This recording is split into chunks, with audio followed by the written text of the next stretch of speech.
ఇందులో ఏ సెలెక్ట్ చేసుకున్నానా అంటే ఇవన్నీ చూపించానక ఈ సెలెక్ట్ చేసుకున్నాం. ఓకే, ఇది సెలెక్ట్ చేసుకున్నారా? ఇదేంటంటే మనం ముందు అవి వ్యానిటీ కేస్ బాక్స్ అని అమ్ముతుండే కదా, ఇప్పుడు అవి ఎవరు అడగట్లే కదా. ఇది కొంచెం అదే స్టైల్లో ఉంది కదా. ఇది ఎలా పెడతారు నాకు పెట్టడానికి రాకనే నేను తల్లాడుతున్నా. అవునా, ఇది ఏం లేదు, ఇక్కడ చూపినానా కస్టమర్స్ కి కూడా చూపిద్దాం. ఇదేం లేదు, ఇట్లా పాతదే ఇది. కాకపోతే ఇది ఏంటంటే మనము క్యారీ చేయడానికి ఈజీగా ఉంటది. అంటే మనం ఎక్కడికైనా వెళ్ళినా గానీ సూట్ కేస్ అంటే కొంచెం ఇట్లా పెద్దగా ఉంటది కదా, ఇట్లా వ్యానిటీ కేస్ పెద్దగా ఉంటది కదా. ఇదేంటంటే కొంచెం క్యారీ చేయడానికి ఈజీగా ఉంటది అనేసి, ఇంకా షెల్ఫ్ లో కూడా పెట్టుకోవడానికి ఈజీగా ఉంటది అని ఇలా సెలెక్ట్ చేసుకుంటున్నారు అనమాట.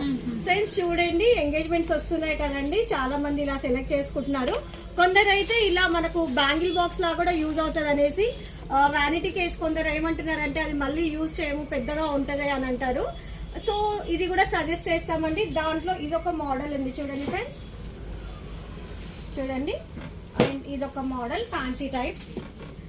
ఇట్లా వద్దు మాకు డిస్ప్లే టైప్ కావాలి అనుకుంటే ఇదొకటి ఉంటుందండి. దీంట్లో ఏంటంటే మనకు కావాల్సిన ఐటమ్స్ అన్నీ పెట్టుకొని డబల్ టేప్ తోటి పెట్టుకుంటే సరిపోతుంది. మనం ఇంట్లోనే డెకరేట్ చేసుకోవచ్చు. బాగున్నాయి కదండి, మీకు కూడా నచ్చినట్టయితే వచ్చేసేయండి. మరి ఎక్కడో తెలుసు కదా, కుషాయిగూడ శ్రీమాత కలెక్షన్స్.